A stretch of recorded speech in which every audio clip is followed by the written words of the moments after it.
Hello bachcho, let's read the question. So question says that 9.2 gram of N2O4 gas is taken in a closed 1 liter vessel and heated till the following equilibrium is reached, that is N2O4 gas is converting to twice of NO2 gas.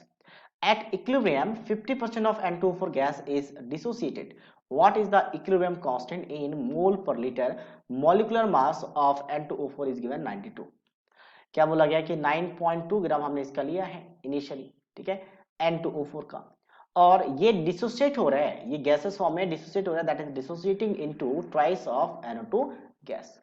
और अगर मैं बात करूं 9.2 ग्राम लिया है तो number of moles निकाल सकते हैं। मोल्स निकालने का तरीका क्या होता है, given mass upon molar mass.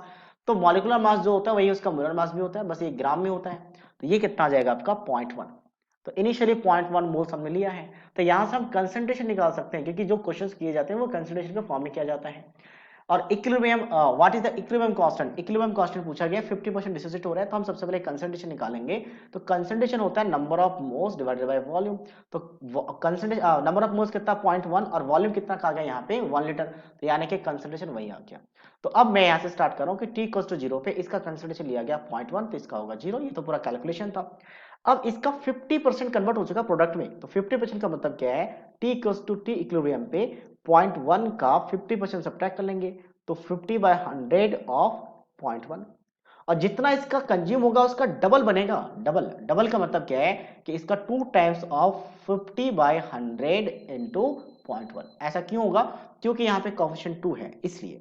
तो अब ये 100 और 100 कैंसिल आउट, तो 0.1 बन गया। ये आपके पास कैंसिल आउट होगा तो ये बन जाएगा 0.05। तो 0.1 से 0.05 अगर सब्ट्रैक्ट होगा तो 0.05 बचेगा, और इसका कितना बनेगा 0.1। तो अब हम डिफाइन करते हैं equilibrium constant, KC basically concentration का फॉर्म में। तो ये होता है concentration of the product to the power their stoichiometric coefficient, तो यहाँ पे स्क्वायर बन जाएगा, कोएफिशिएंट 2 है, divided by concentration of the reactant, तो ये बन जाएगा। अब NO2 का कंसंट्रेशन कितना है 0.1 है, तो इसका स्क्वायर बन जाएगा, डिवाइडेड बाय इनका कितना आपके पास 0.05 है, तो ये क्या बन जाएगा आपका 0.1 का स्क्वायर मतलब 0.01, और डिवाइडेड बाय 0.05, तो ये बन गया 1/5। तो 1/5 का मतलब कितना हो जाएगा, मैं डिवाइड करूं 1/5 का, तो 1/5 का वैल्यू कितना हो जाएगा 0.2। That means value of KC किसमें, आपका मोल पर लीटर में, क्योंकि हमने कंसंट्रेशन का टर्म ही लिया है तो मोल पर लीटर में आएगा, मोलर शॉर्ट में लिखा जा सकता है। So that means option C is the right answer of this question. So I hope you understood it well. All the best.